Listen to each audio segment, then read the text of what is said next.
tarde a todos e todas. Nós agradecemos a presença aqui de vocês, né, o Arquê, enquanto núcleo de psicologia analítica em Jacareí, recebendo vocês, né, para essa roda de conversa aqui. Eu vou resgatar um pouquinho a história do Arquê, para quem está chegando aqui hoje.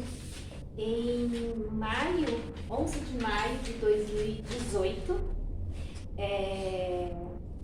eu estava concluindo minha tese de doutorado e estudando James Hillman, numa obra que se chama Cidade e Alma, e ele lá dizendo que lugares têm alma e numa proposta de levar a psicologia analítica, a psicologia para além da clínica. Então eu pensei, bom, só ficar na clínica não dá, né? Temos que expandir. E convidei 5 amigas, psicólogas também, para que formássemos um núcleo, todas elas de São José, mas o meu único pedido, como eu sou moradora de Jacareí, embora eu atenda lá também, era que fosse aqui em Jacareí, esse núcleo. Então, por isso a sede é aqui em Jacareí. E a ideia do Arquê, nós começamos a nos reunir só para pensar, fazer provocações, não tinha nome. Depois de alguns encontros, estudando, resgatando a biografia de Jung, começamos a ler Memórias, Sonhos e Reflexões, pensamos, temos que ter um nome. E fomos deixando um brainstorming. E aí veio o nome Arquê, né? Arquê da origem, né? Do princípio de tudo.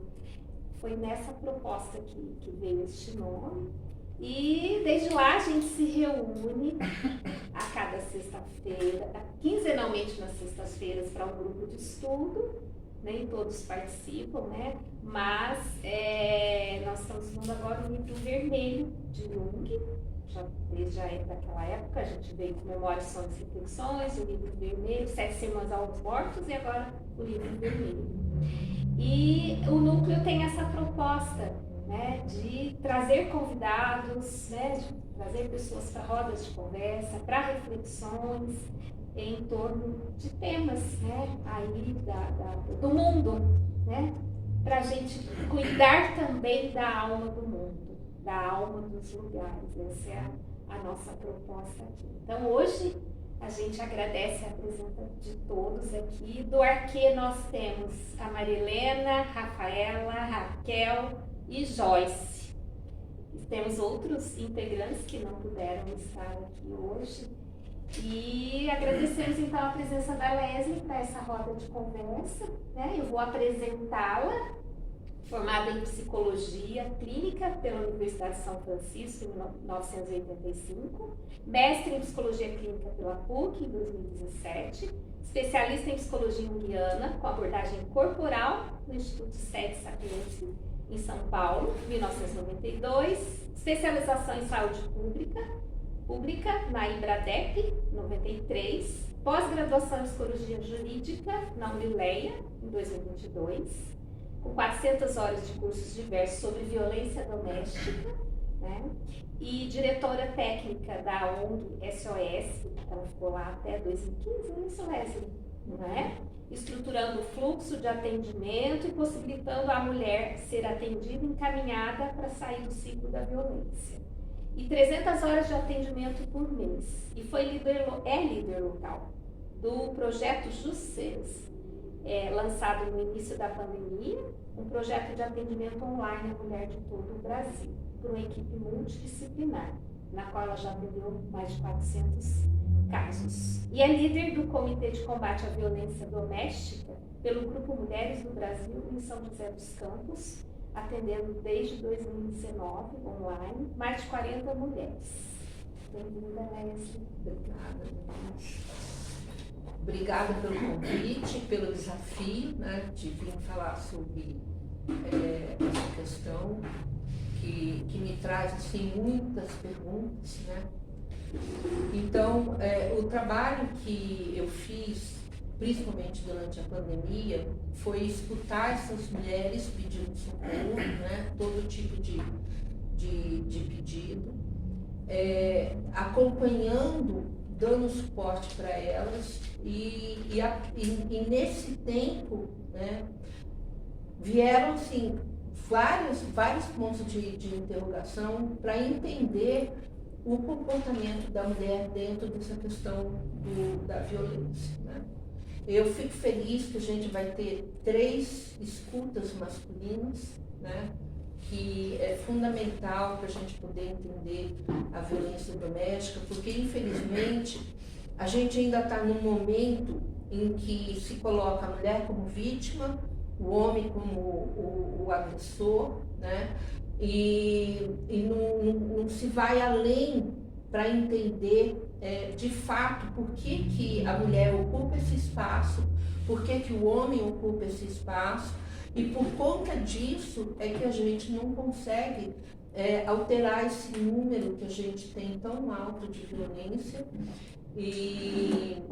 E essa mulher sair, tem artigos que publicam que a mulher leva em torno de 7 anos para sair da violência. É muito tempo, né? E no meu entender, talvez porque a gente ainda faça uma leitura muito superficial de tudo isso, né? Então, desde que eu comecei lá na SOS, né, que a gente compôs uma diretoria, e não se fala muito de violência, não se publica muito de violência. A publicação, quem mais publica sobre o assunto é a área jurídica e, na sequência, a socioassistencial. A psicologia tem pouquíssima publicação, pouquíssimo estudo de pesquisa, né? Eu, há umas semanas atrás, estava fazendo uma reunião com a promotora da Vara de Violência de São José dos Campos. Ela é nova lá em São José, né? E ela estava comentando comigo que, por exemplo, a violência psicológica agora é lei. Então, quando se abre um boletim de ocorrência cuja a violência praticada é a psicológica, isso vira um processo criminal, né? Só que ela está tendo uma dificuldade enorme de julgar a violência psicológica, porque não se existe nenhuma publicação, nenhum protocolo, nada que dê fundamentação para ela poder julgar essa violência psicológica, né? E isso, daí se a gente for conversar, não existe nenhum estudo sobre as doenças que essa mulher acaba desenvolvendo, né? Doenças de diabetes, hipertensão, a parte gástrica, a gente não tem nenhum dado dessa depressão que surge, se tem uma raiz lá naquela violência psicológica que ela vive.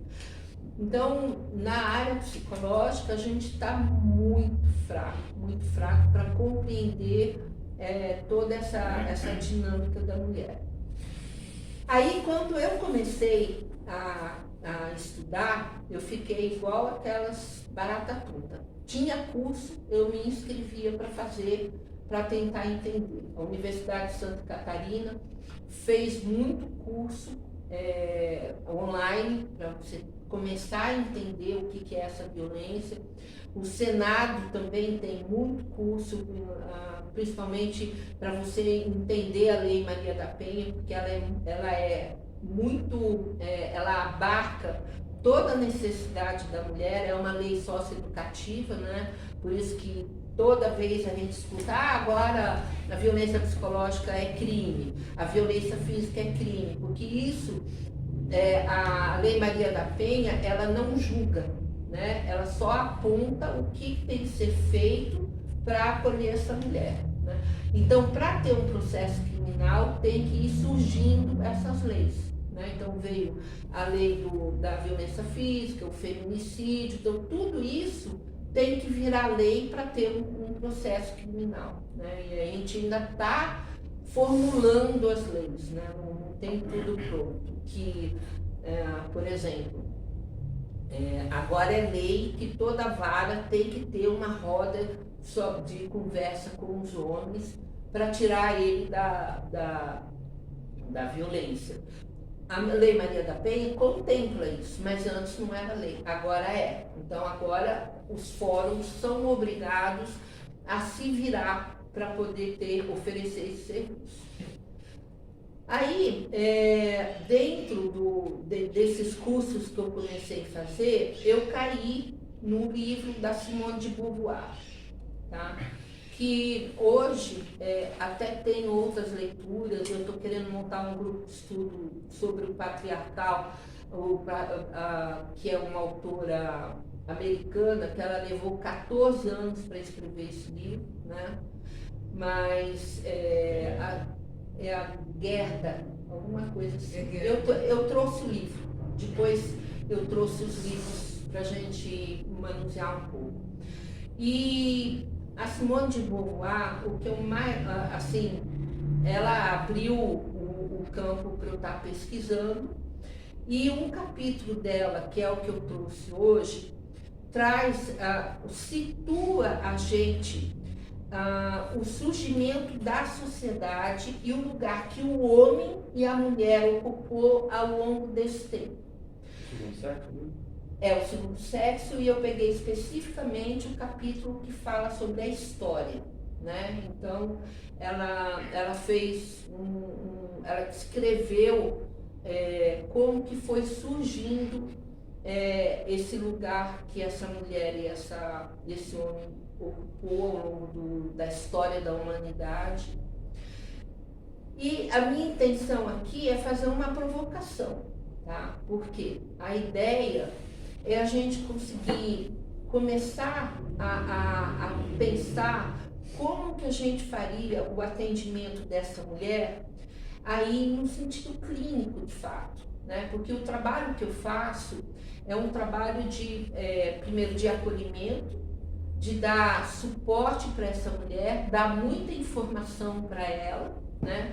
Ajudar ela a se organizar em alguns aspectos da vida dela, mas o que leva ela a fazer essas escolhas e se manter nelas é algo que eu acho que a gente precisa de discutir.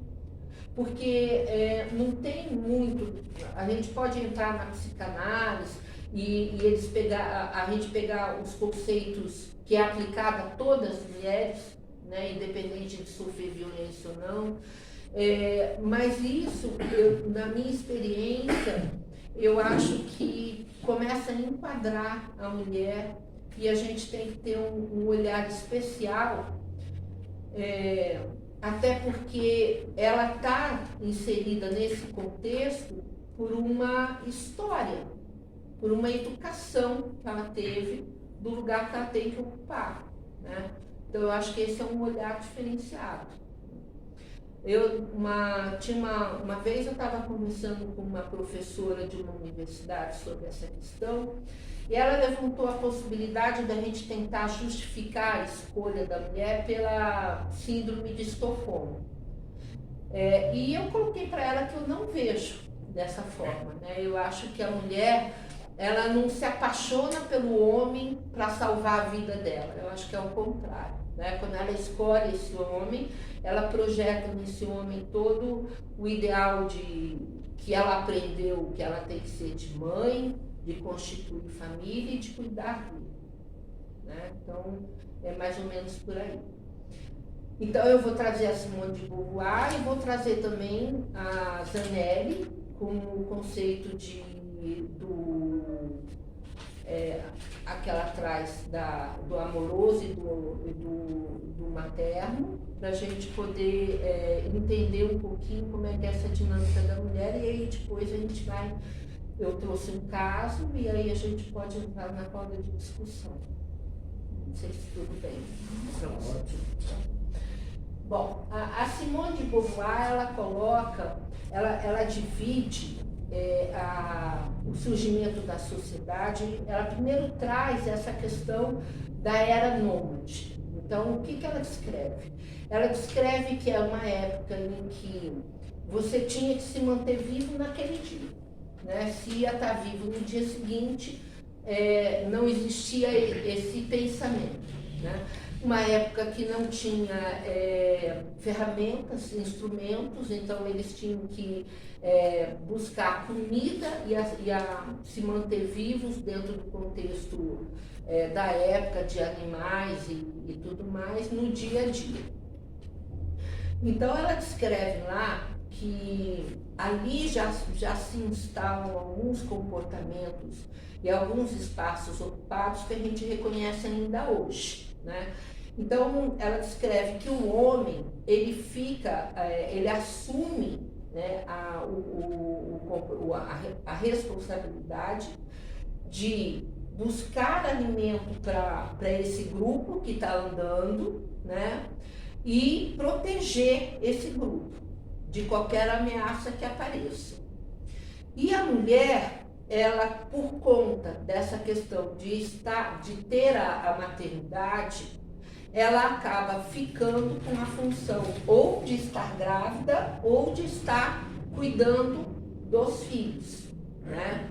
Então ela coloca que aí já fica claro que o homem tem essa função de ir para o mundo e a mulher a função de ficar para dentro na questão da manutenção da maternidade. E até por conta, ela coloca lá também que pela questão da força, a mulher assume a responsabilidade de ficar carregando as coisas, os filhos, para os homens ficarem com as mãos livres para poder lutar, caçar e tudo mais, né? Ali, a maternidade não tem o significado que ela tem hoje, que é de constituir uma família, né? Fica mais no sentido como uma resposta biológica, né? Que eles nem entendem direito, né? E acaba ficando um peso, né? Ter filhos, né? Uma questão ali que não ganhou nenhum significado que hoje tem de herança e essas coisas todas, né? Nós também, não sei se dá para ler, gente? Então, a era nômade se caracteriza mais por isso, né? Então, não existe a estrutura social de uma sociedade, né? Não existe essa coisa do futuro, né? É mais uma manutenção de vida, né? Mas já nessa era, já se estabelece, já se especifica comportamentos para cada um. Aí vem a era da agricultura, que é quando ele já tem o domínio de algumas ferramentas, e aí eles conseguem se estabelecer num determinado lugar e criam-se então regras para a convivência, né?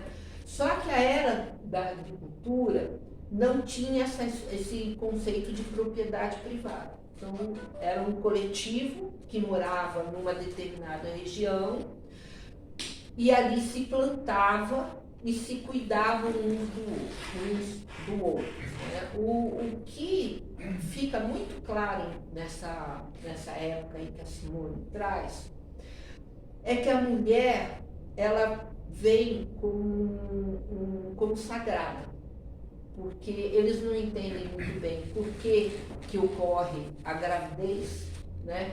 E eles associam com a fertilização da terra. Então eles tratam a figura feminina como algo sagrado, né? Então, e ela até coloca no livro que o homem fica um tanto assustado com isso que eles não entendem muito bem, com medo, então trata essa mulher, né, nessa posição do sagrado, e até porque aí já nasce a necessidade de se ter filhos para manter a tribo, né? Então, diferente da era anterior, né, na era da agricultura já é fundamental que os filhos cresçam e que herdam a responsabilidade de manter o coletivo. Mesmo elas tendo esse trato sagrado, o lugar que elas ocupam já continua sendo como definido o o que ela tem que fazer, né? Elas não, mesmo nessa época, que é a época que ela tem um espaço de mais respeito, embora eu fico pensando aqui comigo, não a mulher, né, o sujeito, mas só a questão da maternidade sagrada é que passa a ser respeitada, ainda ela começa a ficar com a função de cuidadora, né? Ali já surge isso. O homem continua com essa coisa de ir para o mundo e ela fica para dentro, cuidando do que está lá dentro da tribo, né? Então, assim, para mim, a mulher, ela se mantém sempre nessa posição de submissão o tempo todo, sem essa consciência de que ela pode reivindicar um outro lugar, né? No momento algum eu vejo um movimento dela que não só lá na época da burguesia com as feministas. E ainda fica uma coisa muito pontual, porque hoje a gente ainda continua tendo esse comportamento da mulher nesse lugar, que ela aceita, não questiona e se submete, né? Bom, a partir de agora, a gente começa, a partir dessas tribos do coletivo, surgem as cidades, aí começa a se estabelecer toda essa formação geográfica que a gente conhece e começa a se formalizar melhor as regras e as leis para se viver numa sociedade, né? E nessas regras aqui é que surge, né, aí começa a surgir, a gente começa a discutir aqui a questão de herdar, a questão, o lugar que essa mulher ocupa, né? Quando antes da Era de Cristo e perto da Era de Cristo, quando ainda tinham aquelas tribos, aqueles clãs e tudo mais, era negociado o casamento, né? Então a mulher, ela era um objeto de negociação. Um clã com um outro, uma tribo com um outro, negociava a mulher e tinha essa coisa assim, por exemplo, da herança. Se essa mulher herdava alguma coisa, passava por ela e ia direto para o marido. Isso não é uma coisa muito fora da nossa realidade, né? A nossa Constituição, antes de 88, ela ainda avalizava muito esse tipo de situação, né? A mulher, se ela herdasse alguma coisa, saía do pai e ia para o marido, né? Não dava essa autonomia para ela. É muito recente que o jurídico dá essa autonomia para a mulher, de que ela recebe a herança dela, né? Hoje, aliás, eu acho que o grande problema da época contemporânea, desse momento que a gente está vivendo, é que juridicamente a gente tem uma possibilidade de virar um sujeito dentro da sociedade, mas a mulher ainda não se apropriou disso, né? Ela ainda traz aquele casamento do conservador, de que daí a gente conversa depois quando entrar na baliza, né? Então, assim, nessa época aqui, e até a época que surge a burguesia, a mulher, ela vai, horas tendo um trato um pouquinho melhor, horas volta para trás, mas sempre ela é um objeto de controle, de negociação, né? Quando entra a Idade Média, entra a igreja fortemente determinando o comportamento da esposa, da escrava, da prostituta, o papel de cada um, né? A Simone de Beauvoir trouxe que em torno de 1800, 1700, o governo francês avalizava a prostituição E a igreja, inclusive, dizia que era a manutenção da família conservadora, O que mantinha a família era ter um prostíbulo. Então, teve uma época na França em que as prostitutas eram cuidadas pelo Estado, porque daí ficava o papel da esposa, em que ela tinha a única função de procriar, de dar filhos, né, e cuidar da casa.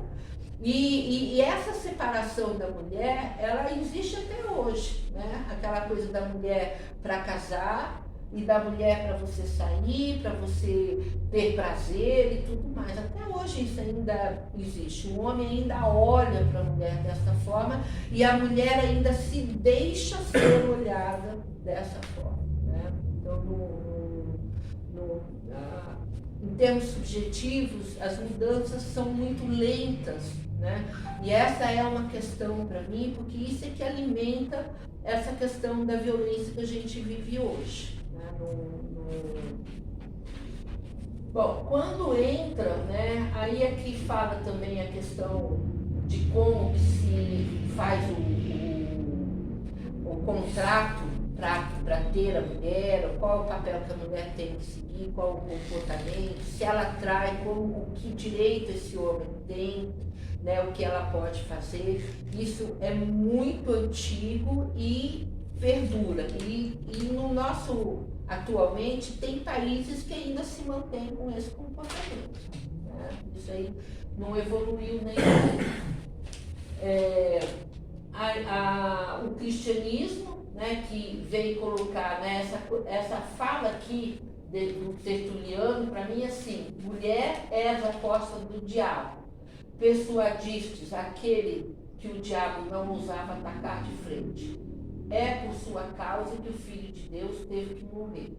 Deverias andar sempre vestida de luto e de andrajos, né? Então, assim, na Idade Média, a mulher era protegida, mas ela era protegida porque ela era propriedade do homem, né? Só por isso, né, que ela tinha a proteção segundo a igreja.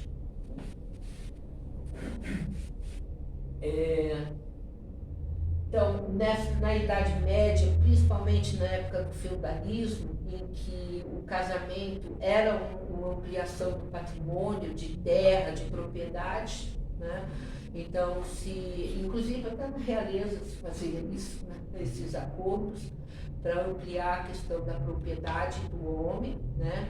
E essa mulher sempre nessa condição submissa de ter que obedecer a determinadas ordens e regras da região, né? Então, na época feudal, não tinha ainda o conceito de família, tá? Na época do feudalismo, todo mundo devia ao senhor feudal, a obediência, porque ele mantinha todo mundo em torno do castelo.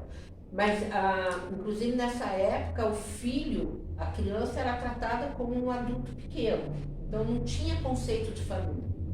A situação da mulher começa a ficar mais séria quando forma-se o conceito de família dentro da questão da burguesia, que o Engels fala tão bem naquele livro da propriedade privada, e que trabalha bem esse conceito da família junto com a importância para não ter essa propriedade privada, né, e da traição, né. Bom, na época moderna, né, a gente pode pensar um pouco antes das primeiras guerras, né, em que é traçado um perfil que essa mulher, né, isso, gente, me remete muito aos livros do Zé de Alencar, que escreve aquela mulher que é bordadeira, que toca piano, que é frágil, que precisa de ser cuidada, que ela não pode ficar sem um homem ao lado, né? Aí surge essa figura feminina, e que é para reforçar e manter essa família patriarcal, onde o homem continua indo para o mundo, né, criando, tendo noção de futuro e tudo, e a mulher para dentro, tendo que cuidar dos filhos, da casa, Então, assim, e ela, a Simone de Beauvoir cita, por exemplo, aquela história do lençol com buraco, porque o marido não pode ver a esposa nua, isso é pecado, né? Se ele quiser ter alguma relação de prazer, ele tem que sair de casa, que é a questão dos prostíbulos. A mulher, ela não é olhado para ela o que ela quer, porque a única função dela é ter filhos, né? Ter prazer, se está gostando, se não está, se quer ou se não quer, isso não é perguntado, né?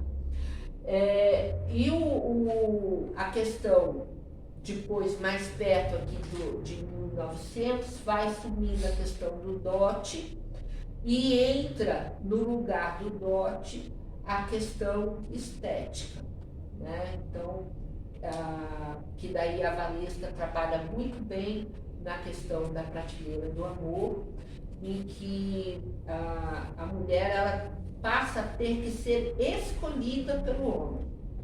E isso aqui dá uma discussão muito legal, porque a gente sempre aponta o quanto a mulher não é amiga da mulher, o quanto existe essa rivalidade, o oposto dentro do mundo dos homens, né?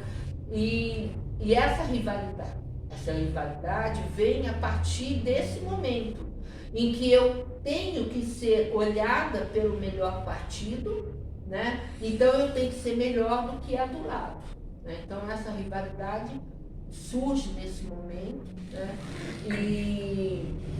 E essa mulher ela continua alimentando esse comportamento de que ela tem que ser escolhida para o homem, ela tem que se submeter ao homem, isso para ela já é algo supernatural, né? E nos atendimentos que eu fiz aqui nesse projeto de justiceiras, mesmo no Comitê AIRA, eu percebo que a agonia da mulher quando ela sofre uma violência não é que ela fique indignada que eu não merecia apanhar ou ser machucada, é o que eu fiz para que este homem faça isso comigo. Essa é a questão que ela faz para mim, né? Ali eu entendo que ela não tem nenhuma clareza de quem ela é, né? Para a gente poder tirar ela desse ciclo. Ela está mais preocupada que alguma coisa aconteceu em que ela não está fazendo a tarefa dela direito, que é manter a estrutura familiar e o cuidado com os filhos, né? Muitas trazem essa fala, né?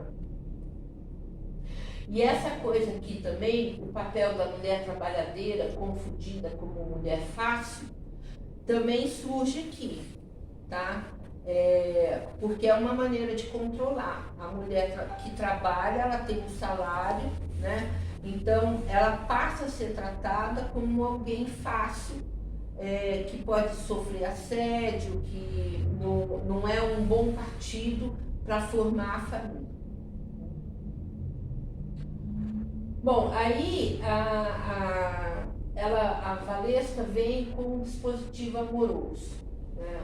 Eu acho muito interessante essa metáfora dela da prateleira do amor, né? Depois eu trouxe o livro, é um livro que vale a pena ler, né? Porque ela descreve de uma forma muito gostosa esse lugar que a mulher se coloca, né? E isso já está bem perto, né? Não da geração de muitos aqui, mas da minha, por exemplo, né? Porque a gente consegue resgatar, um exemplo que eu gosto de dar muito, é do anúncio da cerveja, né? Porque a cerveja é um símbolo masculino, né? E eu me lembro que essa propaganda, ela sempre vinha com uma mulher de biquíni, um corpo perfeito, ela servia a cerveja sensual, né, como um objeto a ser escolhido, né? E o que é assim, um objeto a ser escolhido atrás da cerveja, né? O importante era a cerveja, e junto vinha essa figura feminina que A cerveja é chamada de loura suada. Né? isso, Loura exatamente. suada. É. E daí ela, esse lugar que ela ocupa, ela se mantém, porque quando, eu me lembro que assim na minha juventude, eu via as meninas se arrumarem para serem escolhidas nos lugares que se ia, nas festas, nos bailes, e quando existia o fracasso na escolha, era por que eu não fui escolhida, o que eu tenho de errado. E o conceito da solteirona, né, que fica para a titia, que de fato ela não deve ter nenhuma qualidade para ser escolhida pelo homem, né?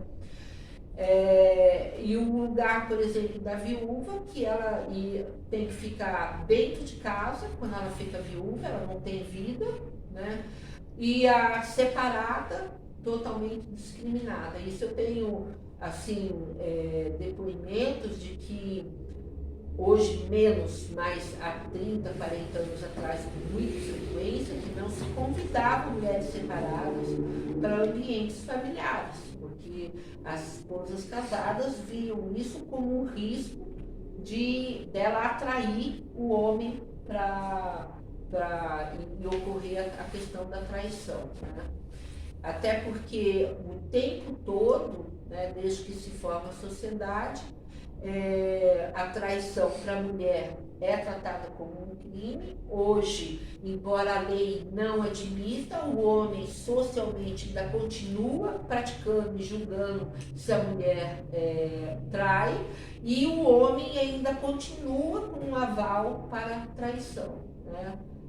Se o homem trai, ele tem uma masculinidade aí aparecendo. E o outro dispositivo dela que ela traz é o materno, né? Que a maternidade faz parte a mulher que não é mãe, ela é discriminada. Isso até hoje, né? Se existe um casal que não quis ter filho, ele é discriminado. Se existe uma mulher que não quis casar e nem ter filhos, ela tem um problema, né? E eu já escutei definições até bem drásticas em relação à mulher, porque ela optou por ter a vida dela, né? E a mulher, é muito engraçado que todos os casos que eu atendi, a gente quando começa a escutar a história, elas namoram, elas casam e na sequência tem filho. Mas esse filho, ele vem porque naturalmente, se você casa, você tem que ter filho. Não é uma escolha do casal, né? Aliás, o casamento, ele não é uma escolha do casal. A mulher casa porque ela precisa estar nessa condição, né? Ela se expor a essa escolha por um homem porque socialmente, se ela não for excluída, ela vai estar num lugar que ela não está nem cogita, né? Então, o casamento e a maternidade vem muito para esse lugar, né? Uma necessidade de uma resposta social. E isso é o que eu encontro muito nos atendimentos que eu faço, né? Manutenção de um casamento doente também. Sim. Tem até a Valesca fala que a grande maioria tem até aquele ditado antes só do que mal acompanhar, melhor mal acompanhado do que só, né? O lapso aqui. E de fato, a grande maioria das mulheres optam por estar, principalmente as estruturas conservadoras, né? A igreja alimenta muito esse pensamento e essa conduta, né? De que não importa se ela está feliz ou não, o que ela precisa de estar é casada, com filhos e uma casa estruturada. Né? Também aquela expressão, né? Ruim com eles, pior sem eles. Isso, exatamente. E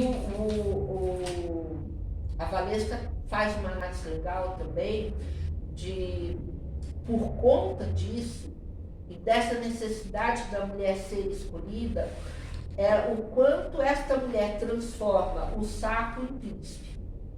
Entendeu? De repente, um homem, ela não vê nada que não um príncipe ali, porque ela precisa de entrar pro rol das casadas.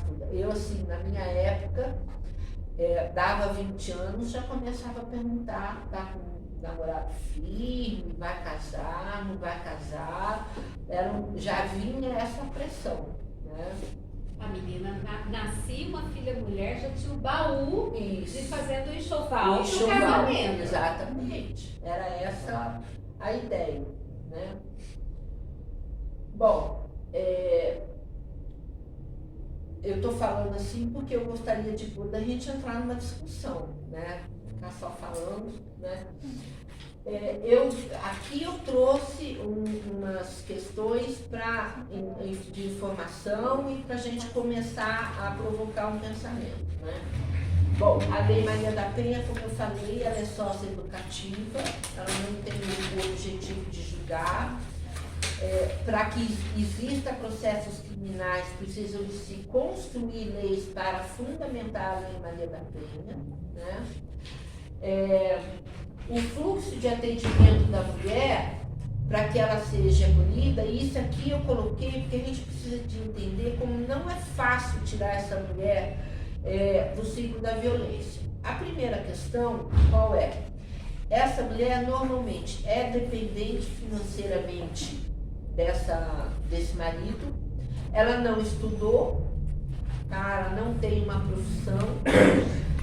Se ela existem casos de mulheres que têm profissão e que vivem uma relação tóxica, mas ela não tem a consciência de que o que ela ganha é dela, né? É aquela coisa assim, o dinheiro que entra é dado para o marido e ele decide o que se faz, né? Mas a grande maioria das mulheres não tem profissão, então não tem autonomia financeira, do tipo assim, quero me separar, então me separo e vou procurar um trabalho. A grande maioria não tem isso. São filhos pequenos, né, ou adolescentes. Então, por que eu estou falando isso? Essa mulher sofre uma violência, ela vai na delegacia, faz um boletim de ocorrência. Dependendo do grau de violência dela, esse boletim vem junto com uma medida protetiva, tá? E, em tese, tá, ela deveria ser encaminhada para a Defensoria Pública porque ela tem que constituir um advogado, né? A maioria dos boletins de ocorrência viram um processo, né? Então ela tem que ser representada por um advogado. Essa é a parte jurídica, né? Depois tem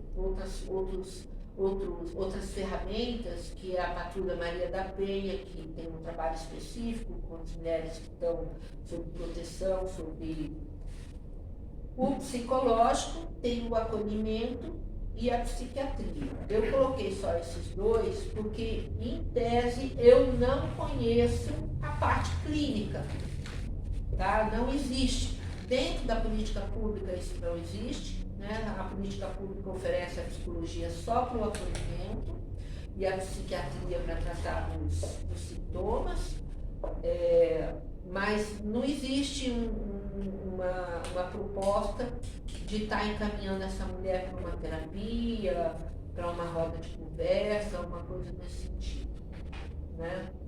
E o social, que aqui eu coloquei o CRES, programas sociais e a Casa Abrigo.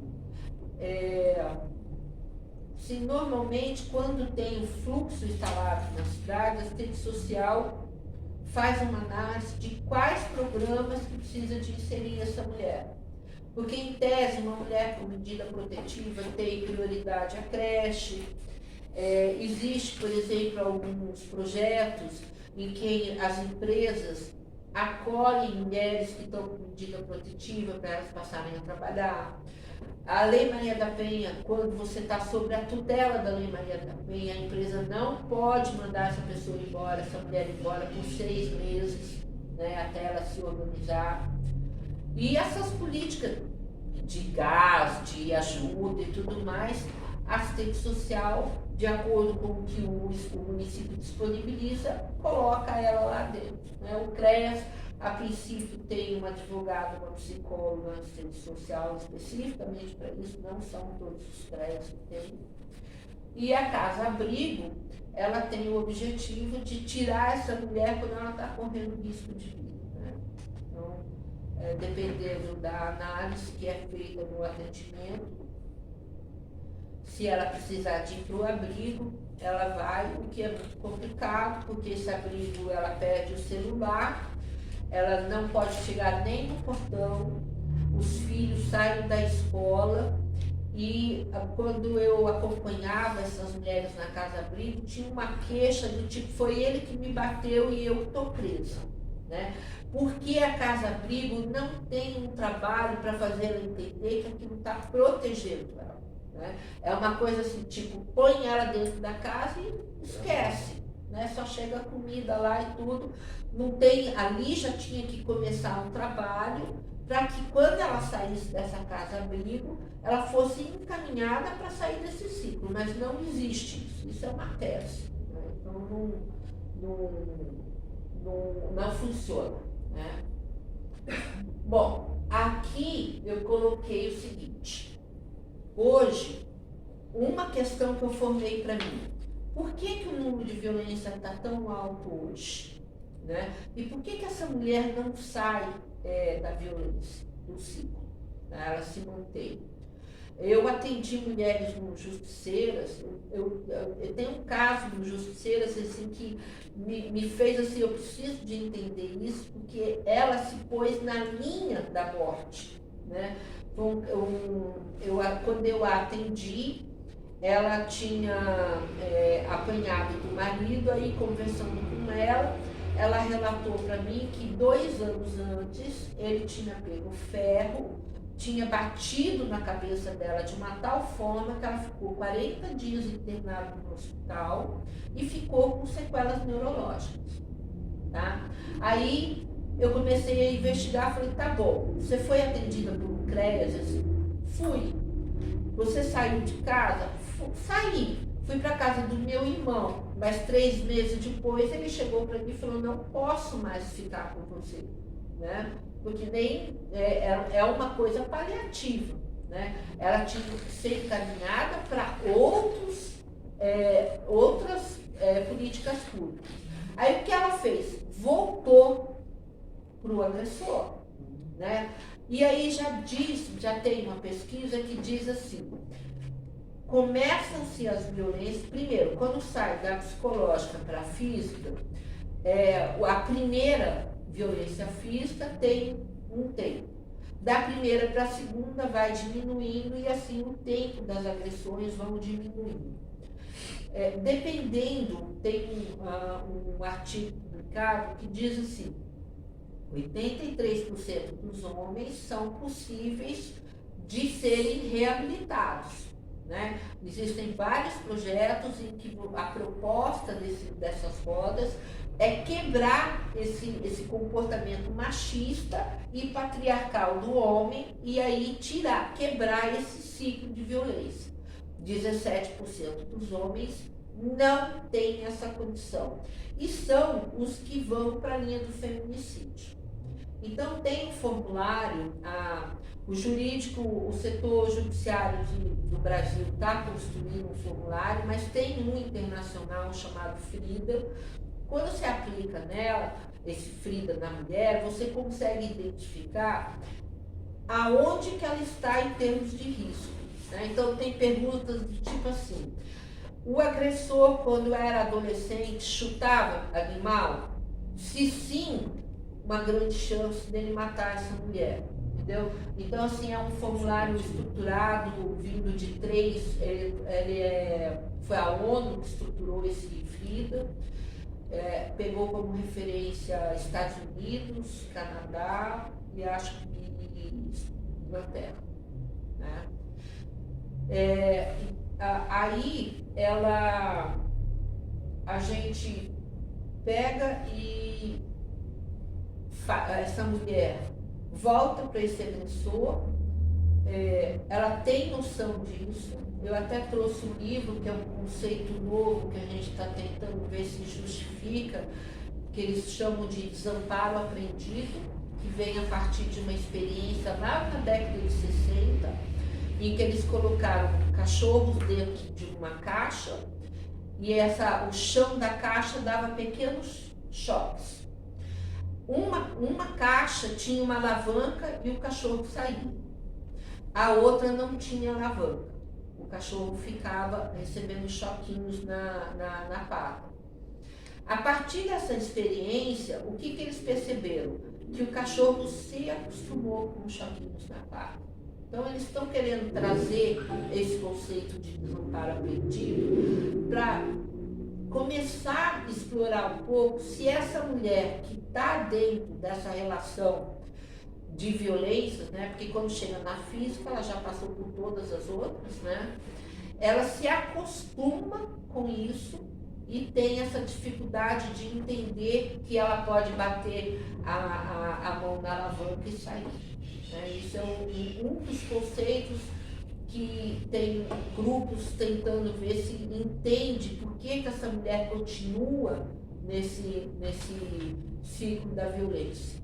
Enfim, essa mulher que eu atendi, passou um tempo, eu voltei a querer notícias dela, quis abrir uma chamada de vídeo, ela falou que estava no hospital com o nariz quebrado, porque ele tinha dado um soco no nariz dela e ela estava no hospital sendo atendida, né? E quando eu conversei com ela nesse momento, o caminho que ela encontrou foi, como estava na pandemia, ela conseguiu uma vaga no curso de TI online, então ela estava se capacitando para quando ela tivesse com um trabalho, ela ia fazer a mala dela e dos filhos e sumir. Quer dizer, aí ela teve que se virar nos 30, porque o município não deu conta de acolher essa mulher.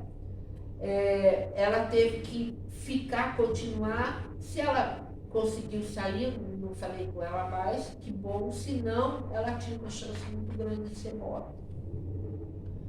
Até por conta do espaço, do tempo de uma violência para outra. Né? E aí eu coloquei aqui, por exemplo, o formato da família se modifica e é reconhecido pela lei.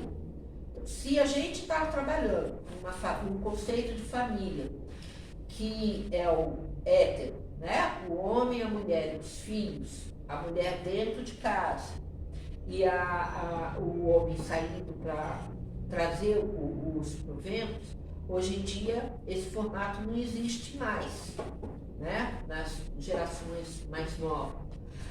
Primeiro que juridicamente hoje se define como mulher uma mãe solo, como família.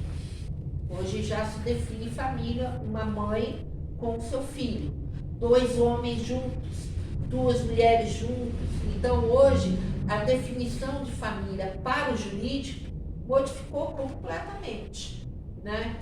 Se antes eles consideravam só aquela tradicional, hoje já tem, o leque é maior, né? Uma outra coisa,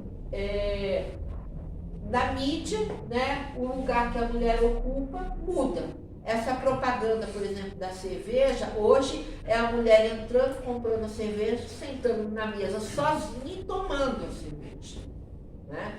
Então, a sociedade já começa, né, a mostrar que a mulher ocupa outro lugar, né? O casamento já não é uma prioridade para todas as mulheres. Hoje, a mulher que escolhe não casar, ela já não é discriminada como ela era antes. Já existe espaço para ela nesse sentido. E desfazer o casamento hoje também está muito mais fácil do que um tempo atrás, né? E o papel do pai e da mãe também mudou, porque se antes o pai nem se preocupava com a educação do filho, como que o filho estava, isso era uma tarefa da mulher, hoje a tarefa é dividida, né? Hoje o pai sabe mais do filho da casa do que em qualquer outra época, né? Hoje, assim, eu vejo conversa de mulher dizendo que, ó, se não fizer, pode ir embora, né? De definir função mesmo, né? Olha, ele é responsável por isso, eu sou por isso, eu vou sair com os meus amigos para me divertir, ponto, né? Então, hoje, isso já surge mais, né? Aí, apesar da gente ter toda essa mudança social, a gente ainda continua com muita violência, né? Então, assim, agora é que eu trago para discussão, né? Porque eu coloco aqui como identificar a questão clínica dentro dessa influência de determinação social, do lugar que a mulher deve ocupar. Então, assim, nós temos todas essas ferramentas que permitem que a mulher possa mudar de lugar, mas ela ainda continua escolhendo aquele lá do passado. Ela ainda se sente desconfortável se ela não tem namorado, se ela tem que ter na história dela uma história de amor. Pode não estar hoje com ela, mas ela precisa de algum momento ter vivido isso. A mulher que construiu uma carreira solo é ainda muito discriminada e ela se sente muito mal com isso, né? Os 3 aspectos a serem debatidos, que é uma coisa que eu identifico muito, que é a culpa, né? Ela assume como ela a causadora da violência, né? Ela nem consegue nomear o que causou, mas ela diz, se teve um fracasso, então fui eu que provoquei isso, né? Essa coisa do narcisismo, né? Abrir mão do lugar no qual nos colocam, quer dizer, se eu chego e falo não quero, eu estou me posicionando em não ser escolhida, em não ter um casamento, em não ter um filho. Quer dizer, o quanto é difícil para a mulher abrir mão disso e ter uma escolha como sujeito, né? Essa é uma questão que ainda custa caro. Então, assim, a mulher que chega para a gente e fala, eu quero me separar, porque eu não aguento mais viver essa vida com ele, vou dar um exemplo fácil. Eu atendo uma mulher há 4 anos, ela quis sair do casamento, eles têm uma casa em comum, né? Ela constituiu uma advogada e essa advogada entrou com um processo de divórcio e separação de bens comum. Então, ela até hoje não conseguiu se apropriar do patrimônio dela, porque o juiz não entendeu, a maneira como a advogada construiu o processo é uma escolha normal de separação, não uma escolha porque ela vivia uma violência e que ela precisaria desse patrimônio para recomeçar a vida dela. E até hoje ele está morando na casa, não paga aluguel. Ela saiu do casamento, não tinha profissão, não trabalhava, então ela começou toda a vida dela sozinha e, assim, a maneira como foi conduzido o processo dela foi um processo de separação normal, né? Então, não tem esse olhar diferenciado, que a mulher que sofre violência, ela está naquele lugar por várias situações que precisam ser olhadas e que a gente precisa de conduzir para que ela, de fato, rompa esse ciclo da violência. Então, isso ainda é muito comum, né? E a baixa autoestima, que é comum a todas elas. E aí, assim, uma vez eu estava conversando com a minha supervisora e fez uma questão, né? O que está nessa mulher antes dessa escolha por esse lugar que ela ocupa, né? Que essa é uma questão minha, né? Toda mulher que eu atendo, primeiro a gente tem que dar todo esse suporte para ela, né? E depois, que caminho a gente pega para que essa mulher possa se constituir como sujeito, porque ela não é. Ela só é uma resposta à demanda social que ela vive, né? Dificilmente ela fica assim, ela responde essa pergunta: quem sou eu? Né? O que eu gosto? Ela foi acostumada a não ter esse espaço.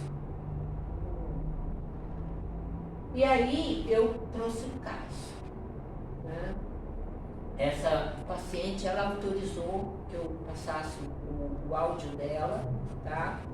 Eu atendi ela pelo comitê, ela veio com pedido de ajuda e ela sofreu uma tentativa de feminicídio, tá? Eu pus alguns dados aqui, né? Quem fez a agressão não é ex-marido, foi o namorado que ela estava, que aí ela terminou o namoro, né? E ela chegou pelo comitê pedindo ajuda. Então eu quero passar o áudio, porque eu quero que, assim, se vocês não escutarem, que a gente possa pôr de outro jeito, porque depois que ela viveu essa situação, se instalou todos os sintomas de estresse pós-traumático, de transtorno, de pânico, de depressão, de ansiedade. Ela teve assim, a gente teve que, hoje ela fala para mim: nossa, eu estou olhando aqui no WhatsApp, eu falava com você todo dia e não lembro disso, né? Então, para a gente entender as consequências de se ter uma experiência desse tipo na vida. Essa copista, né, que ela falou que caiu e se machucou, porque ela estava sendo coagida por ele, né? E ele tinha enfiado a faca na mão dela. Aí a polícia foi, invadiu o apartamento e ele está preso ainda até hoje. Isso foi em agosto. E aí foi na sequência que eu comecei a atender, né? Então, assim, eu não consegui fazer nada antes que ela fosse na psiquiatria e começar a tomar medicamento, porque ela entrou, ela não dormia, ela limpou o apartamento dela, ela jogou álcool na cama, desinfetando o colchão, não saía de casa, não conseguia dormir, não conseguia comer. Então, assim, lentamente eu fui conversando com ela e pedi para ela ir no pronto-socorro da psiquiatria para ela começar a tomar medicação. Ela foi atendida por um psiquiatra lá que não conversou com ela, não quis saber da história dela, não conseguiu identificar o TEP, os sintomas, né? E deu um remédio qualquer, ela começou a tomar e ela continuava com os sintomas. Então, assim, ela foi no supermercado com a mãe dela saiu da vista dela, ela se encostou na parede, entrou em um pânico, que enquanto a mãe não apareceu, ela não conseguiu sair da parede. E aí são as coisas esquisitas, né? Eu comecei a conversar com ela foi uma segunda vez no psiquiatra, aí o psiquiatra escutou ela, daí eu orientei ela. Então, você vai, fale para ela que você passou por isso, que você está com isso, e aí ela começou a tomar a medicação certa para poder dormir, comer, essas coisas. E quando eu falei para ela que ela tinha que ir na Defensoria Pública que daí eu acionei a OAB, eu acionei a Patrulha Maria da Penha,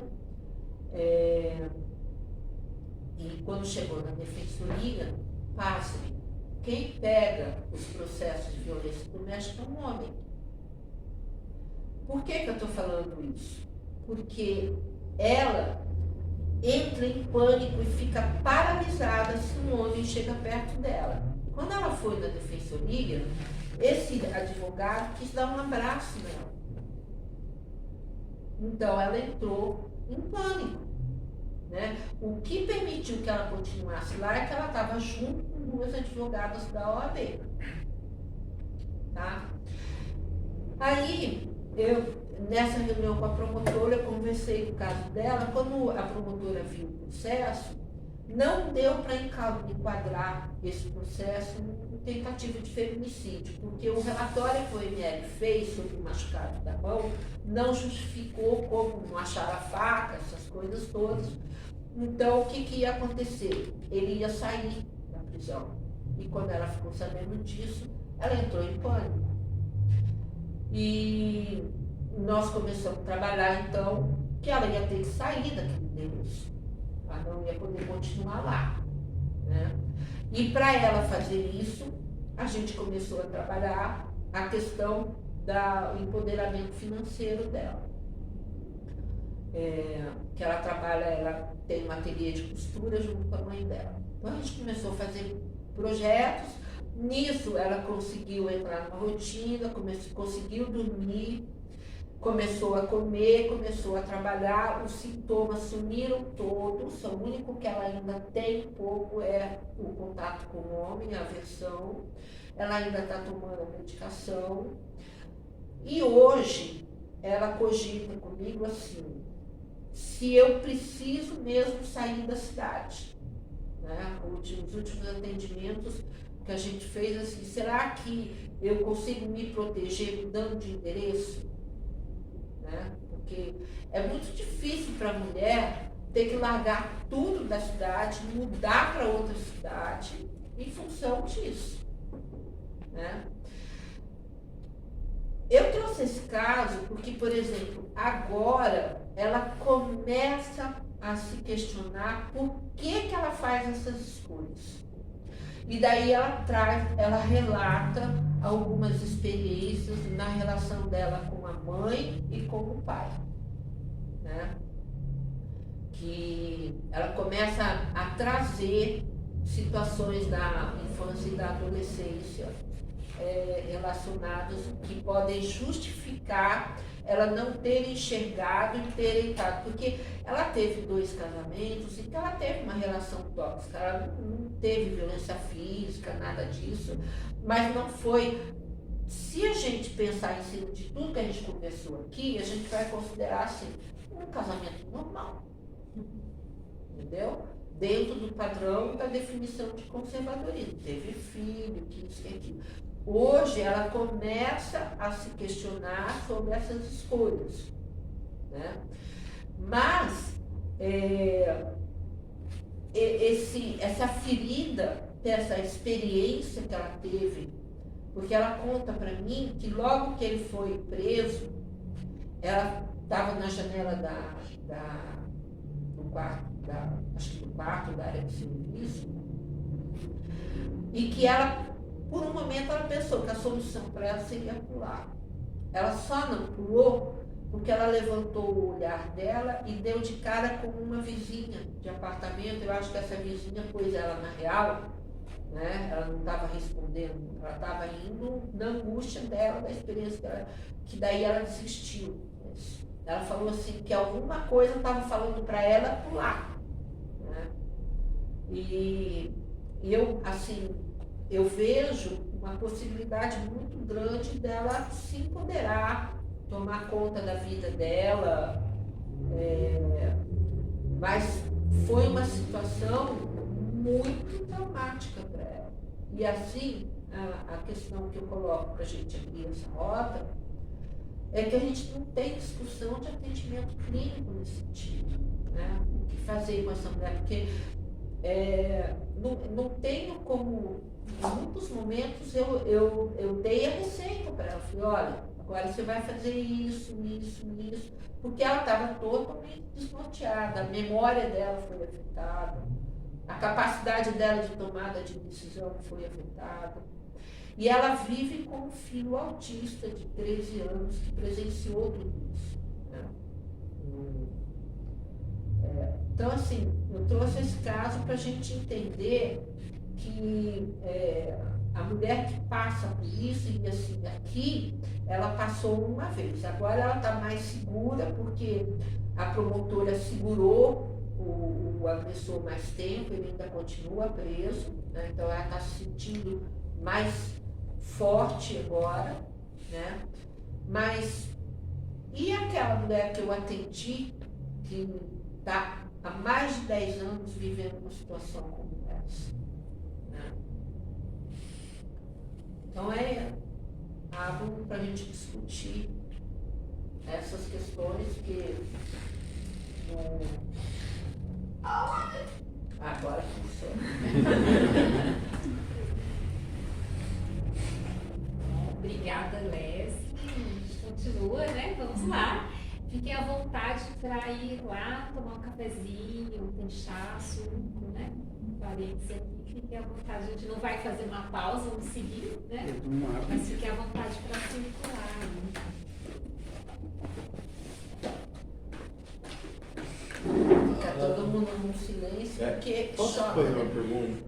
Eu notei que o agressor, eu não falando que ele é inocente, mas ele pareceu muito calmo no momento enquanto ele chegou na casa e começou a agredir ela.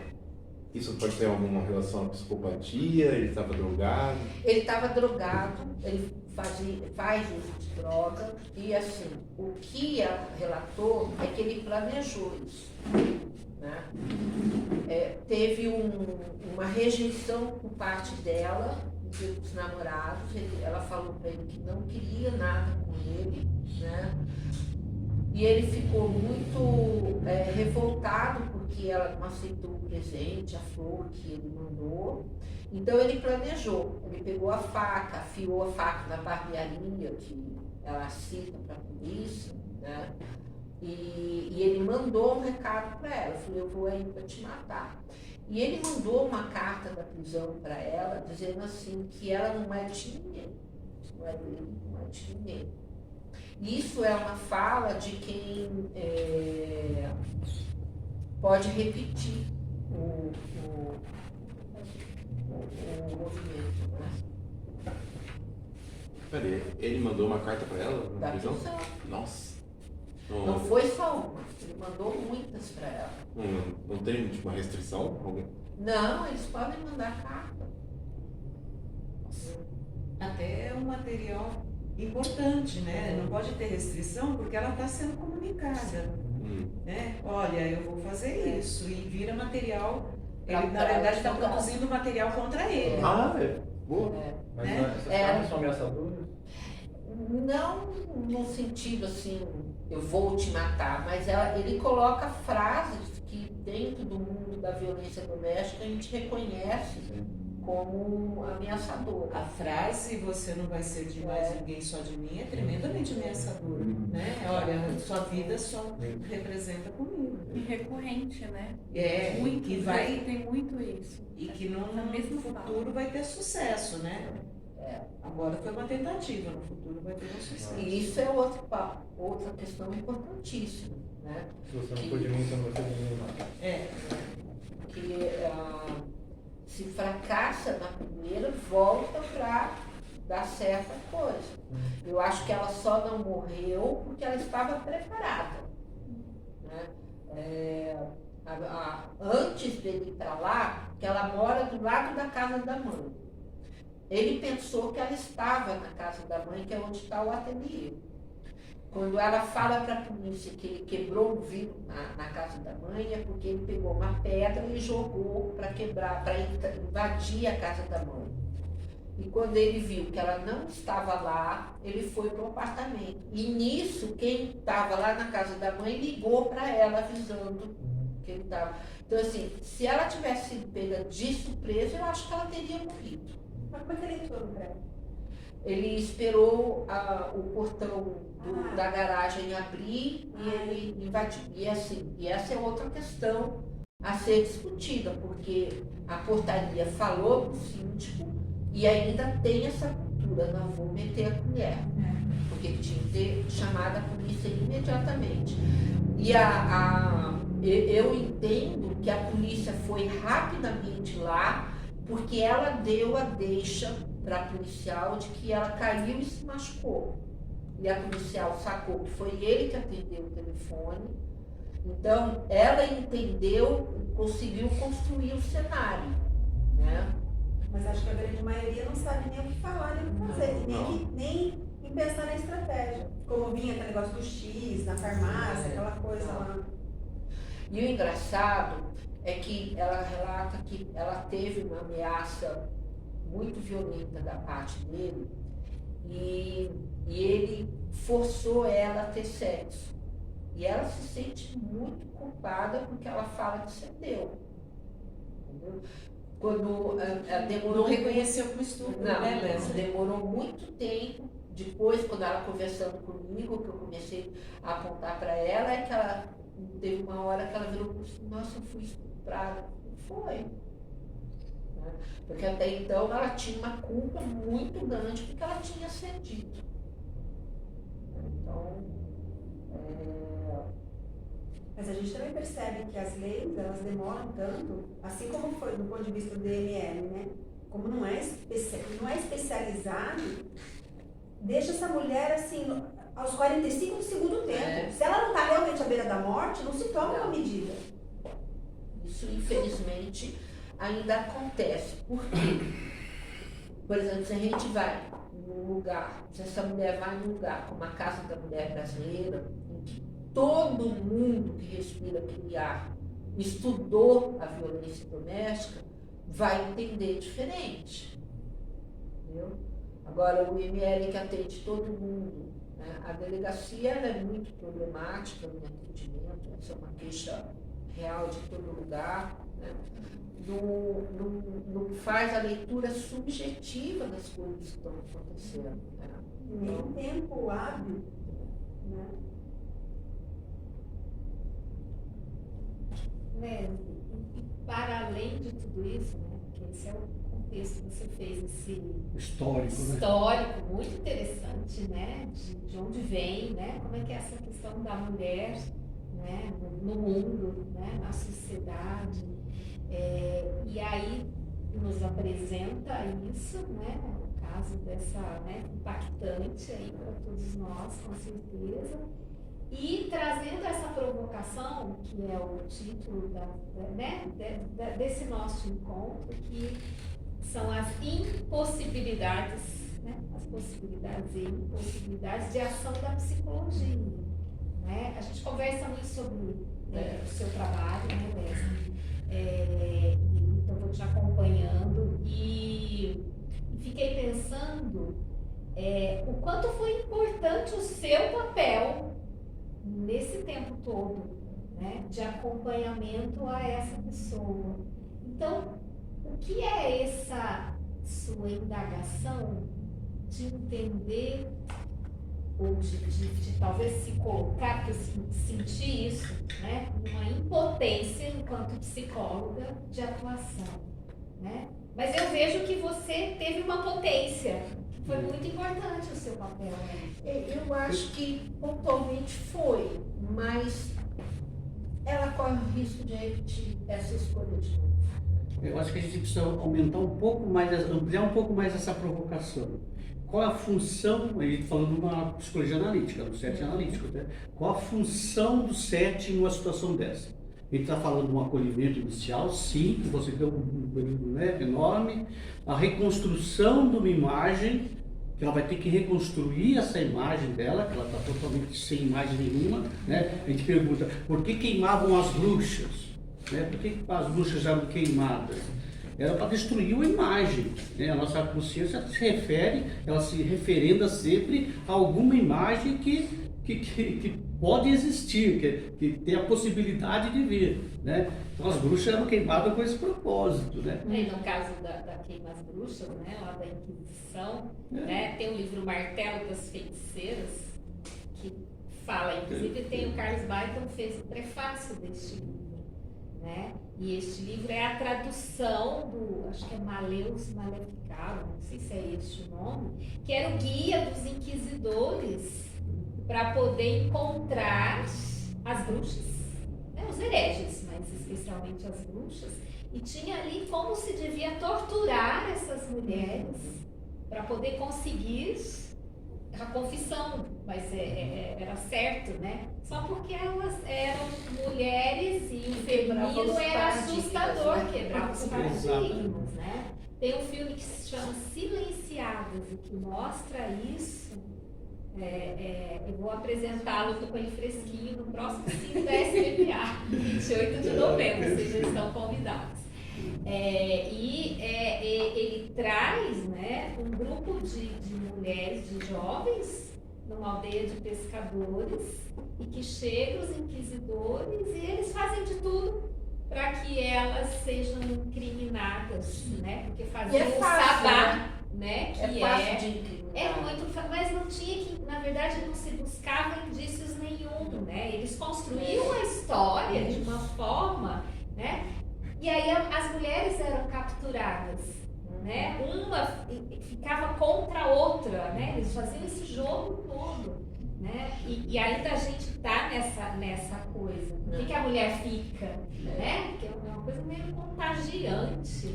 Assim, eu fico me perguntando em várias situações que eu atendi, em que o pedido da mulher é que chamasse a atenção do cara para ele não fazer mais isso, para ela voltar. Então, assim, é uma falta de consciência de si mesmo muito grande, né? E eu trouxe essa história, essa construção social, porque a gente está, assim, brigando, se a gente pode falar essa palavra, contra séculos e séculos de uma construção social, né? E que agora, na época contemporânea, se dá ferramentas para a gente quebrar, mas está muito difícil. É que, Leslie, isso é horas e horas de conversas nossas, né? Esse relato do atendimento de pronto-socorro, né, que você também faz por tantos anos, é bem isso, é o pronto-socorro. O trabalho realmente da mudança disso na mulher é uma profundidade, né? E vai mexer principalmente na autoestima. Porque é através da baixa autoestima e da baixa valorização histórica que você expôs tão maravilhosamente bem, que vem a culpa, né? Fui eu que fiz errado, não foi o outro, sou eu que tenho esta culpa. Se eu não for escolhida, sou eu que tenho o componente errado. Então, no título, né, a impossibilidade e a possibilidade, eu acho que o grande problema do trabalho dessas mulheres é o tempo, porque trabalhar a autoestima é demorado. Sim. Né? E isso é uma questão de um sangramento, de um pronto-socorro. Né? E num sangramento de pronto-socorro, você não vai fazer um trabalho profundo, você tem que fazer de imediato. Né? Então, talvez isso é que dê um pouco de sensação que o trabalho fica impossibilitado. Né? Então, tem todo um staff ao entorno que precisava funcionar, como você estava conversando aqui com a gente antes de dar início, né? Para dar esteio para o nosso próprio trabalho de profundidade e de construção daquilo que não foi construído. Porque realmente a mulher a grande pergunta é: por que não são todas as mulheres que sofrem violência doméstica? Né? Há uma parcela de mulheres que não entram em relacionamentos abusivos. O que difere? Né? Porque se fosse tudo igual, nós não questionaríamos a atuação da mulher. O que difere? Aquela mulher que escolhe um homem abusivo e aquela que fala: não, aqui eu não fico. O que difere essas duas mulheres? Esse é o nosso grande trabalho enquanto clínicos. E a questão aí, né, a gente que trabalha com o inconsciente, né, quer dizer, que fatores inconscientes né, estão ali nessa escolha, né? Porque é uma escolha, em geral, inconsciente. E é uma escolha enfeitiçado, né? Eles falavam das bruxas que enfeitiçavam os homens, mas na verdade é como se elas fossem enfeitiçadas. Porque foi legal você falar, porque quando a gente fala escolha, pode até colocar de novo reforçar a culpabilização dessa mulher. Mas não é uma escolha consciente. É uma escolha que é governada pelos complexos inconscientes que governam aquela mulher, né? Em 94, ainda estava muito aquém, eu fazia um trabalho em 93, 94, 95, na Delegacia da Mulher de Mogi das Cruzes, bem no comecinho. E a delegada era uma mulher, esposa do Chico Nogueira. Quem é de Mogi das Cruzes sabe, né, de quem eu estou falando. Um político bastante, enfim. E esta delegada, né, no primeiro momento em que eu e a minha colega fomos fazer uma entrevista com ela, nós trabalhávamos na OAB.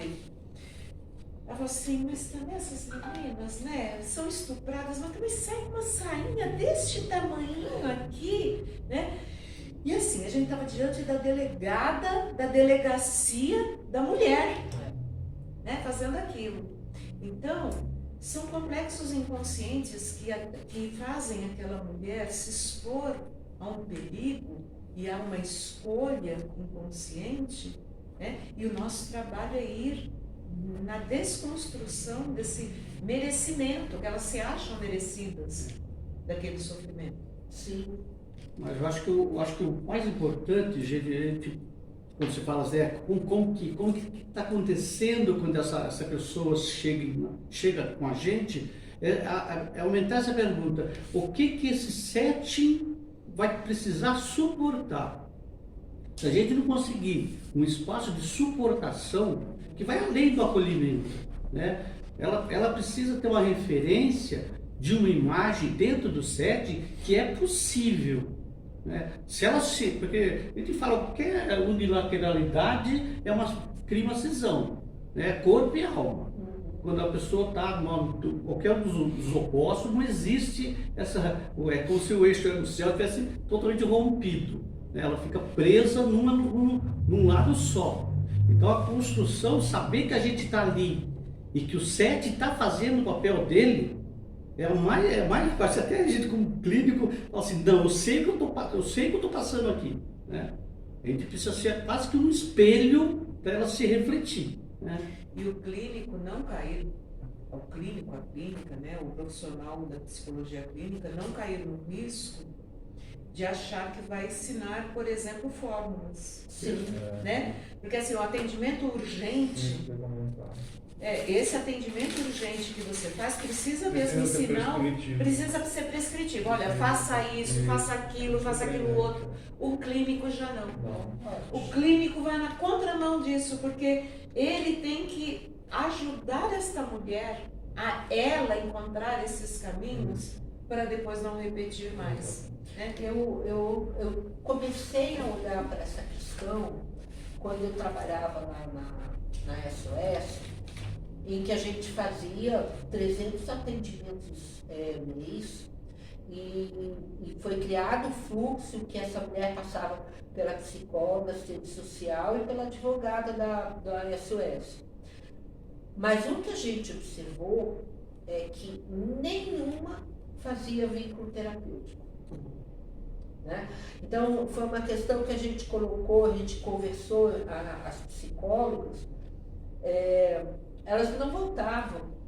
Então, foi quando veio a ideia, que é o projeto do nosso comitê, de uma roda de conversas em que a gente traz para a discussão o que é essa família conservadora, o que ela aprendeu dos pais, que valores que ela traz dos pais, como que foi a escolha dela de casamento, para começar a se situar onde ela está, para a partir daí ter a escolha assim, eu acho que eu quero ir um pouco mais para frente para entender melhor isso. Tem uma quantidade limite de sessões desse SOS?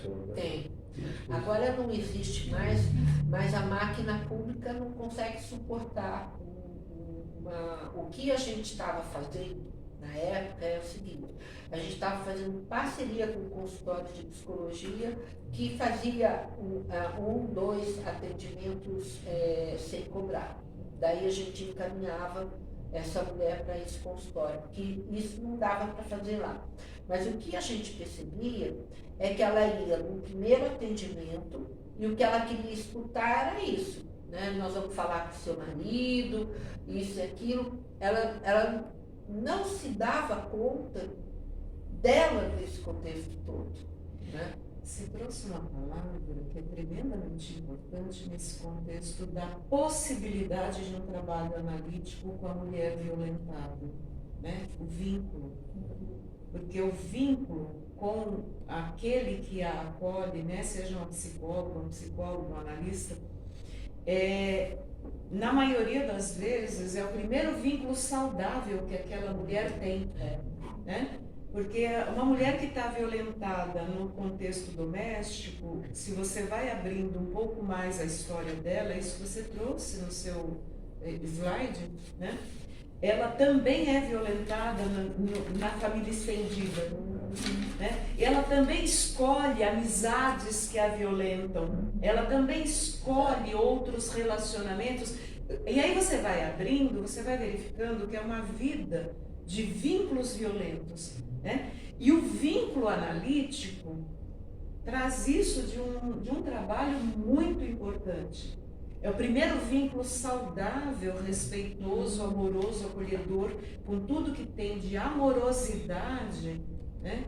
Então, mesmo que não se tenha um trabalho aprofundado na história daquela mulher, aquele vínculo estabelecido ali já é um início.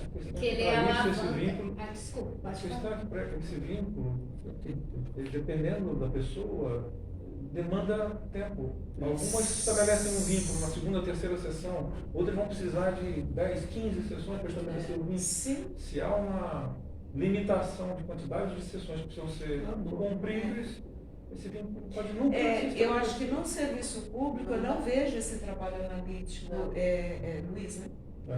Luiz, no serviço público eu não vejo esse trabalho, né? A Leslie comenta muito comigo os atendimentos que ela faz pelo reduzido do horário, né? Quando eu falo de possibilidade de um trabalho analítico, eu já estou pensando num consultório, né? Num trabalho a longo prazo, porque é muito longo prazo. E aí a gente esbarra com a situação real dessa mulher. Né? Uma mulher que não tem autonomia financeira. A vulnerabilidade. Exatamente. Posso contribuir para Eu percebo também que, vamos falar de uma maneira mais, vamos falar do meu lugar de fala. Eu não sou psicóloga, mas eu interajo de inúmeras formas. Você entra com a concorrência de terapias integrativas, quando de fato essa mulher nesse momento não precisa disso. A gente fala das rodas, que ele tem um caráter até mais preventivo e de conscientização, tanto que um dos requisitos da roda, nesse caso do AIRA, é que a mulher não esteja vivendo a violência instalada, que ela está apanhando de fato. E violência, se a gente for do ponto de como você mesmo falou, um casamento ruim, ele pode ser violento, mas ele é um casamento ruim, todo mundo fica. Você está vivendo. Casamento normal. É um casamento normal, enfim. Então vamos falar que a vida real, ela ainda a gente vive nesse contexto, né? E aí essa mulher que vem para essa roda, a gente percebe assim, que primeiro ela precisa se sentir confortável, e isso a Leslie trouxe pra gente, porque a fala não vai ser assim, você precisa acabar com isso. Não, porque essa mulher vai voltar para ele. Sim. Né? E aí a gente percebe que para essa pessoa de fato usufruir dos benefícios de uma terapia por um profissional, muitas coisas estão em jogo. A questão do atendimento público, ele ser restrito, ele ser inviável, não tem vaga, não tem psicólogo, não tem jeito. Imagina esse profissional que hoje trata com um drogado, sai um drogado e entra uma mulher que está sofrendo violência. Esse profissional, ele não é preparado para isso, né? Com todo respeito a quem está lá. Mas a gente sabe que não é.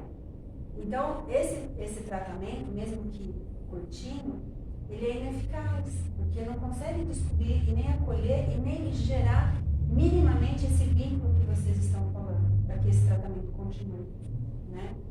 E eu falo por que as terapias, vamos dizer assim, As outras técnicas estão ganhando espaço. A comunicação não violenta, por exemplo. Né? Imagine que, eu não sei se aqui vocês conhecem. Sim. Então, imagine os profissionais que tivessem as assistentes sociais, os recepcionistas. Minimamente essa técnica que eles fazem, eles acabam investigando minimamente essa necessidade que está por trás, né, daquilo, aí seria uma coisa em cadeia. E aí essa mulher, naturalmente, cairia na mão do profissional adequado para trabalhar. Então, hoje em dia, as coisas rápidas, as medidas, elas estão muito enevoadas, né? Se confundiu muito esse papel. E aí é muito difícil você pegar um paciente que queira de fato se olhar no espelho e admitir, eu preciso dessa ajuda, e ir a fundo. Então vocês têm um desafio muito grande, né? Eu percebo do lado de cá. Então, Não pode não pode continuar, pode continuar. Não, é que hoje eu atuo dentro da rede pública, né, assim, do lado de São José, e observo que chega para nós, horas ou outras, mulheres, né, vítimas de violência, só que, como a gente estava conversando, ainda falta estabelecer essa ponte, porque, assim, sai do CREAS e, em alguns casos, chega lá no CAPS, né? E o que eu observo é a falta de aderência da mulher, porque entra nisso que você falou, né, de que dela também estar disposta a eu preciso mudar, eu preciso também. A gente, sabe como é que a gente consegue muita coisa com a roda? Quando a gente fala assim para essa mulher, olha, nós não somos feministas contra os homens. Se você escolher estar nesse relacionamento, que você saiba como é que você tem que estar. Porque assim, é o dia a dia, né? Até você descobrir que realmente você está vivendo uma violência, às vezes passou 10 anos, 15 anos, isso varia de pessoa para pessoa, né? A intensidade. Que nem, às vezes sofre uma violência, eu vejo isso, minha mãe tem 76 anos, eles são 10 irmãos. E hoje, eu penso, olho algumas tias, eu falo, nossa, casamentinho, caramba, isso aí. Não apanhou, mas o que viveu lá tá pataco, sabe assim? E suporta. Não passa pela cabeça dessa pessoa que ela pode ser outra. Aí que tá o desafio. Sim, porque tá ligado à sociedade patriarcal, né? A mulher, ela vai aguentando ali a violência física, por que isso é mais difícil psicológica, mudar? moral, Então, e aí essa Essa pergunta que você fez, que é o central, por que aguenta? Né? Por que aguenta? É essa falta de consciência, inclusive não adere ao tratamento, porque falta consciência. Né? Porque você fica com a Consciência cara do seu aberta e não vai no dentista. apoderamento, do seu direito. Né? Inclusive você falou a questão do dinheiro, né? Do dinheiro da mulher que recebe e não se sente dona do próprio dinheiro, mas também tem outra coisa ampla também do patriarcal. A mulher que é dona de casa e não trabalha, e o marido que traz o dinheiro, aquele dinheiro também é da mulher. Né? E a mulher enxergar aquilo, olha, o dinheiro que entra na casa, né? O casamento é uma sociedade de 50-50, né? 50-50. Então, o dinheiro é dos dois. Isso em pleno 2022, tem mulheres que têm noção. Você sabe que num ano aí, no Dia da Mulher, eu fui convidada para dar uma palestra para 30 funcionárias de uma pequena empresa, todas mulheres. E quando eu fui falando dessas questões, eu apresentei aquele filminho que eu te falei, da criança, um menino e uma menina brincando, e tem um lápis que faz o desenho, né? Então ele desenha uma boneca para a menina e uma arma para o menino. Aí o menino se interessa pela boneca, pega a boneca, o lápis na hora apaga e fala, não, você tem que brincar com a arma e ela tem que brincar com a boneca. E daí eu estava discutindo com elas o quanto a mãe reproduz esse comportamento machista e essa sociedade patriarcal. Porque sem ela se dar conta, lá no passado, ela recebeu essa função. E ela não percebe que ela mesma cria esse autor da agressão e essa mulher submissa. A mãe, o papel da maternidade ela não faz uma reflexão quando ela replica isso, né? E eu sei que daí não foi uma nem duas, várias olharam assim para mim, assim, com uma cara de espanto e falaram assim, então somos nós que mantemos isso? Eu falei, sim, também. É a mãe que alimenta isso desde o início.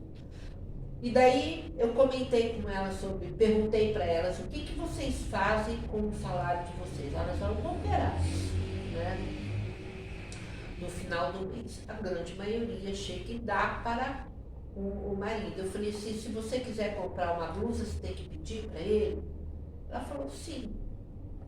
E quando elas verbalizaram isso, elas se deram conta que desse cenário que elas participam. Ela é uma estrutura psíquica, né?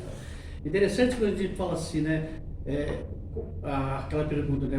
Por que você aguenta, né? Por que você volta? Porque você aguenta isso? E ela não sabe responder, ela não tem consciência disso.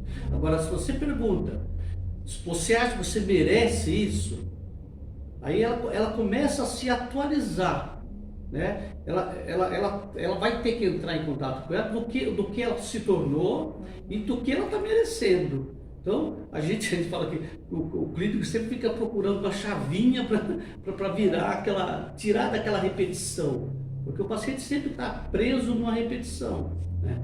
Pessoas estou falando de pessoas muito vulneráveis, a gente percebe que sim, né? Ele fala em narcisismo, você falou, né? Narcisismo nos dois sentidos, né? A parte, digamos, a parte do eco, a polaridade eco, né? Se o Narciso tem na polaridade narcisista lá em cima, aquela grandiosidade, aquela identidade com aquela coisa grande, né? A parte, ao contrário, é totalmente sem identidade, né? Então essa pessoa precisa se reconstruir porque ela não tem nada, ela só repete o que os outros não estão fazendo para ela, o que a vida traz. Papel que lhe der. Mas olha só, no mercado de trabalho, tudo bem, a gente está falando de violência doméstica. Muitas vezes essa mulher, hoje em dia, é uma realidade, ela sustenta a casa. Mas ela obedece às ordens dele, ela faz tudo que ele manda. Mas no trabalho também é assim. Essa mulher, eu lembro, eu trabalhei lá na MEC, na Universidade de Mogi. E eu me lembro assim, quer dizer que eu tinha um cargo de confiança, mas se tivesse que servir um café, era eu, não era o cara. Não era o meu colega, que era até meu subalterno. Não, era eu que tinha que ir lá servir um cafezinho, na reunião dos diretores lá. Então a gente, no trabalho, você já entra sabendo que você obedece. E mesmo se for alguém, entre você e um homem, e a situação hierárquica for desnivelada, mesmo assim, você faz o papel de dona de casa, você faz o papel de serviçal, de servir, entendeu? E aí, você está trabalhando assim, aí você acha o seu príncipe encantado. Você vai pro mesmo jeito, nesse relacionamento. E acaba procurando uma resposta para isso no oposto. Então, o homem tem que aceitar você de outra maneira, né? Não, você tem que lutar por você. Eu quero isso, eu não quero. São seres iguais. Então, essa relação muda. Mas eu estou lembrando aqui de um livro que agora eu não vou me lembrar o nome, mas a pesquisadora resgatou o mito da criação, né, o mito cristão, do Adão e Eva, né, e trazendo a primeira Eva, ou a Lilith. A Bárbara Coutuve. Acho que isso. É a Bárbara Coutuve no livro Lilith. Isso. No livro Lilith, né?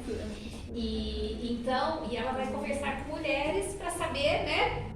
Naquele momento eu vou pesquisar, não lembro o ano que foi. Não deve ser muito antiga, não, é recente, né?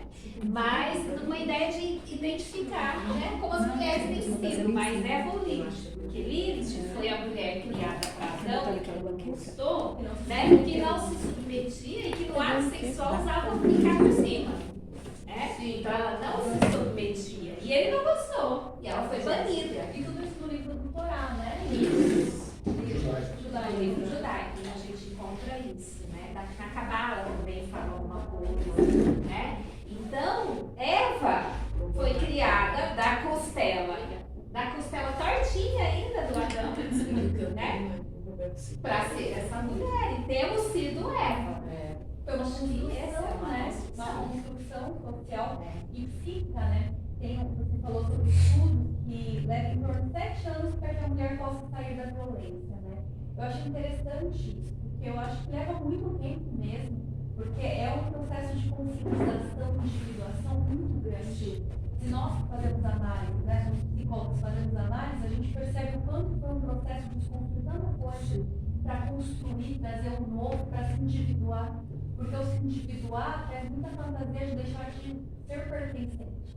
E isso traz uma angústia muito grande. Então, se eu vou me individuar, eu vou deixar de pertencer? Não, eu vou continuar pertencendo, sim, a mim mesma e a todos, mas de um outro lugar.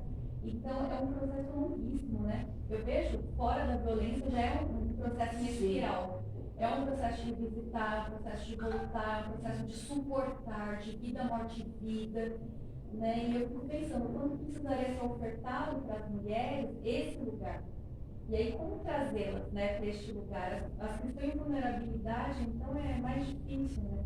Mas talvez implementar Porque se essa a gente opinião, imaginar que são 3 mulheres que são mortas por dia, né?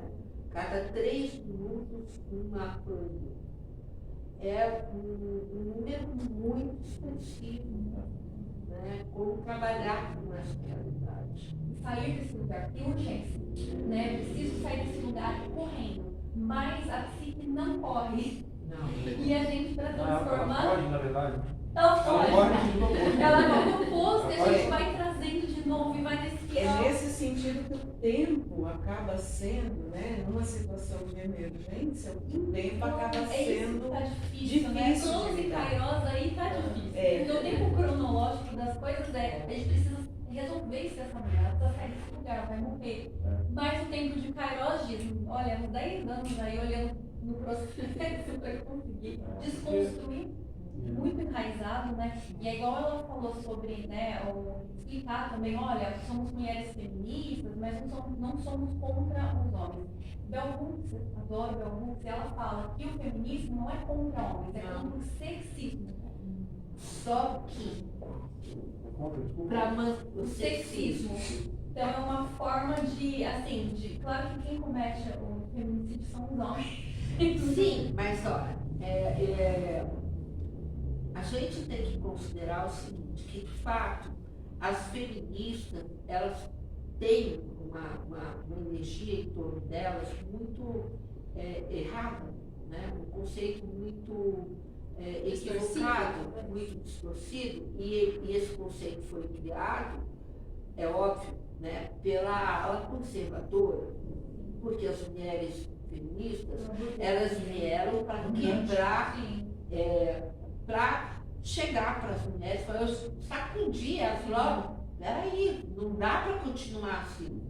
E também uma ignorância muito grande do que é o feminismo, né? E, inclusive, o caminho, né? Houve uma época que precisava de fato essas feministas de sair na rua, quebrar, tirar sutiã, bater panela, mas hoje a ação das feministas está indo por outra via, né? Então é uma evolução da atuação das mulheres que tomam consciência, mas aí é essa luta, né? Você sabe que eu atendi uma menina por Justiceiras, uma menina de 28 anos. O Justiceira, atendi como psicóloga, não como líder. Ela me foi pedido porque ela foi abusada sexualmente com 6 anos de idade. E a mãe, ela chegou para a mãe, contou para a mãe, e ela foi abusada por um pastor da igreja evangélica. Aí ela contou para a mãe solteira, então já tinha um viés aí para a igreja, né? A mãe pegou, foi lá falar com o pastor. Virou e falou assim, pastor, olha, minha filha foi isso com fulano. Veio pedir orientação. Pastor é uma referência, né? O que foi que ele falou? Você não deve denunciar, você deve ficar quieta, né? Aí ela fez isso, ela obedeceu. E o pastor chegou para esse outro pastor e falou para ele, vai embora, foge para você não ser processado. O que aconteceu com essa menina nesses 22 anos? Ela começou a fazer escolhas para ser abusada o tempo todo. Quando ela veio para mim, ela tinha sonhos horríveis que eu percebi que ela não ia conseguir entrar no processo terapêutico.